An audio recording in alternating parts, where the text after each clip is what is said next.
ये मेरे अभी का गेम प्ले नहीं है, ये मेरा पुराना गेम प्ले है। तो बाकी यूट्यूबर्स की तरह मेरे पास भी कंटेंट नहीं था, तो इसीलिए ये वीडियो मैंने आपके सामने पेश कर दी है। और तो अगस्त के महीने में मेरा बर्थडे है 8 तारीख को, तो उस दिन ड्रैगोमॉन की वीडियो आएगी। अगर नहीं आई तो मैं अगले दिन डाल दूँ, मगर मैं ट्राई करूँगा कि वीडियो आए। So let's enjoy the video. Guys, इस वीडियो में जगह जगह पे टिप है, तो इसको ध्यान से देख।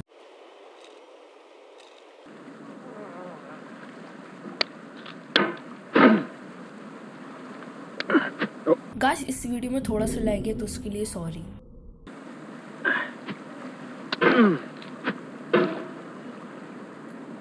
There's no feeling more intense than starting over.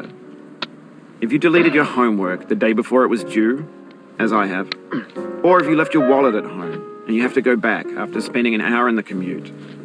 If you won some money at the casino and then put all your winnings on red but it came up black. Oh my God! Cleaned before a wedding and then immediately dropped food on it.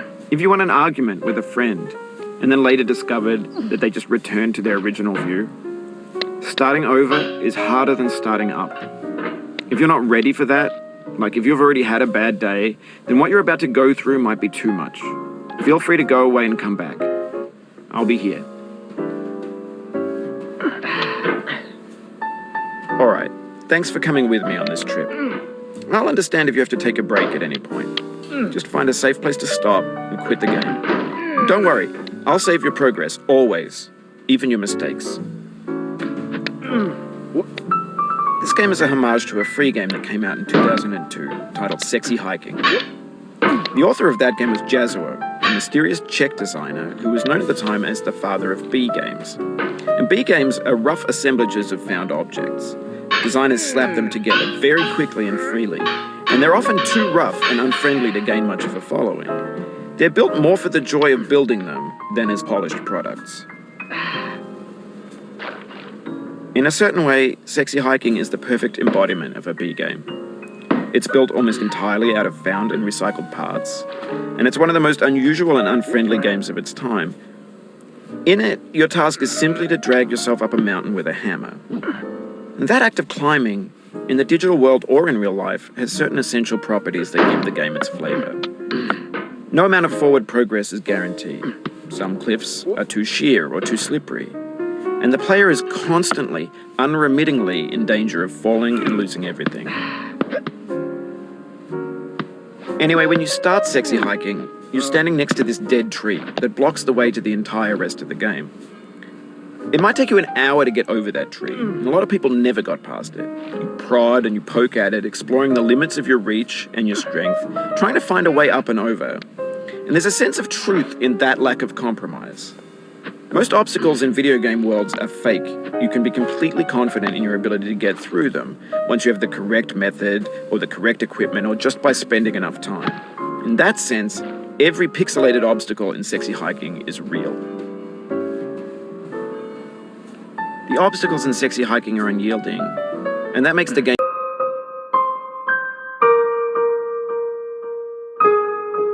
Jazuo intended to make a frustrating game. The frustration is just essential to the act of climbing.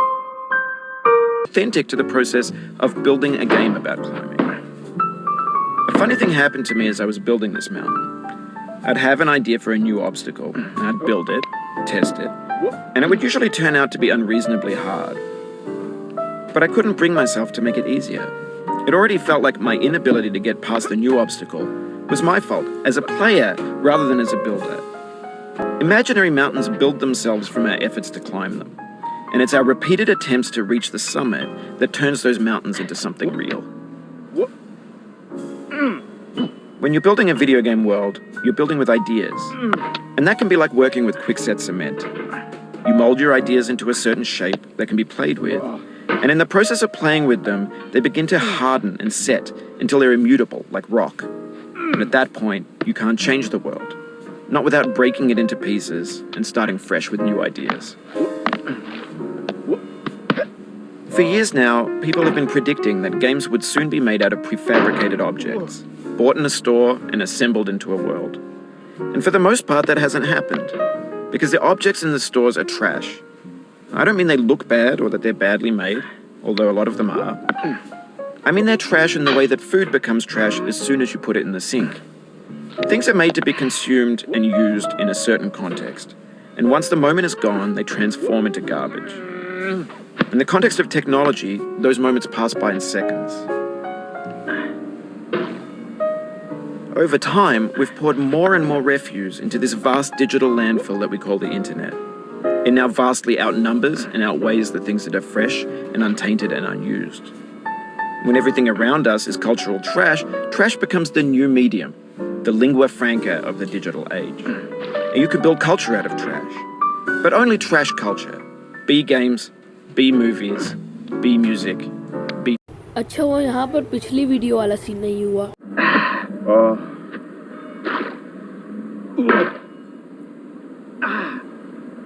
B philosophy. Maybe this is what digital culture is. A monstrous mountain of trash, the ash heap of creativity's fountain. A landfill with everything we ever thought of in it. Grand, infinite, and unsorted. There's 3D models of breakfast, Gen X's fanfic novels, Scan magazines, green screen Shia LaBeouf, banned snuff scenes on LiveLeak. Facebook's got lifelike bots with unbranded adverts and candid shots of Kanye and Taylor Swift mashups, car crash epic failed GIFs, Russian dashcam vids, discussions of McRibs, discarded, forgotten, unrecycled, muddled, rotten, untitled.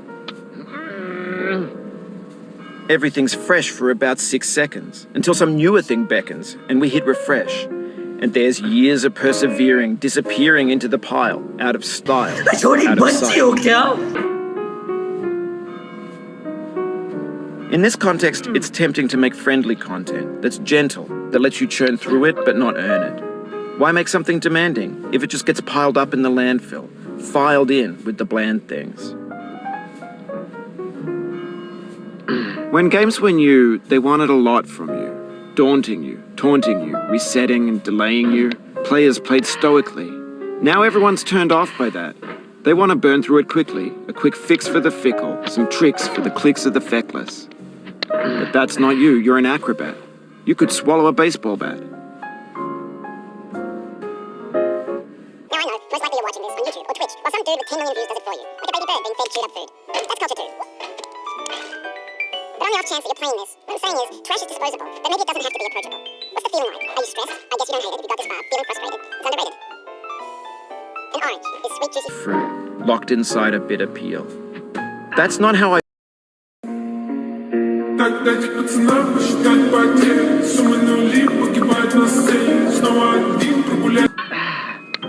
It feels like we're closer now. Composer and climber, designer and user. You could have refused, but you didn't. There was something in you that was hidden, that chose to continue.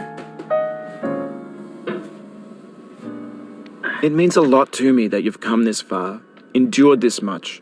Every wisecrack, every insensitivity, every setback you've forgiven me is a kingly gift.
Oh.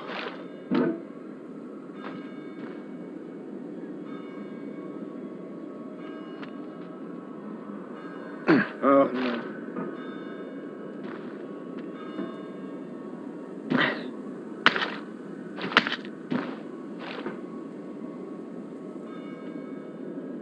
We have the same taste, you and I. It's not ambition. It's ambition's opposite. An obdurate mission to taste defeat. You'll feel bad if you win, so I put this snake in for you.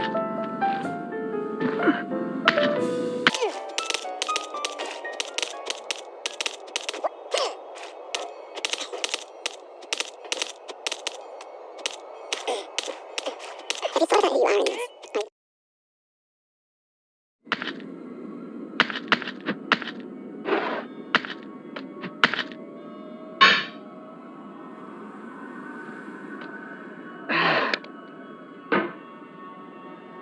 Now, you've conquered the ice cliff, the platforms, the church, and the rectory, the living room and the factory, the playground, the construction site, the granite rocks, and the lakeside. You've learned to hike. There's no way left to go but up, and in a moment I'll shut up. But let me say, I'm glad you came.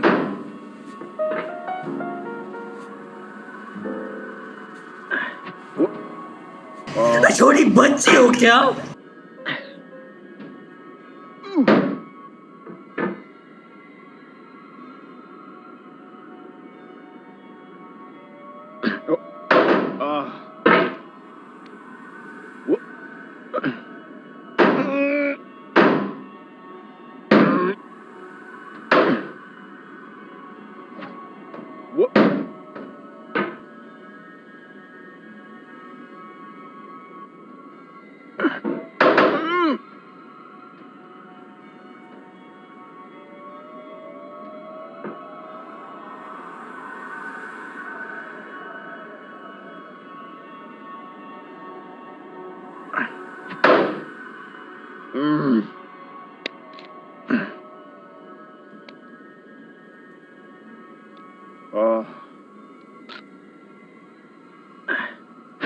I dedicate this game to you, the one who came this far.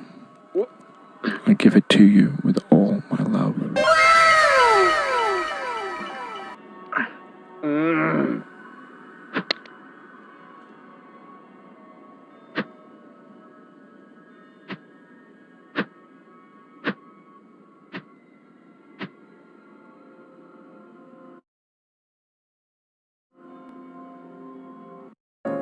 तो guys आज के लिए बस इतना ही। Bye.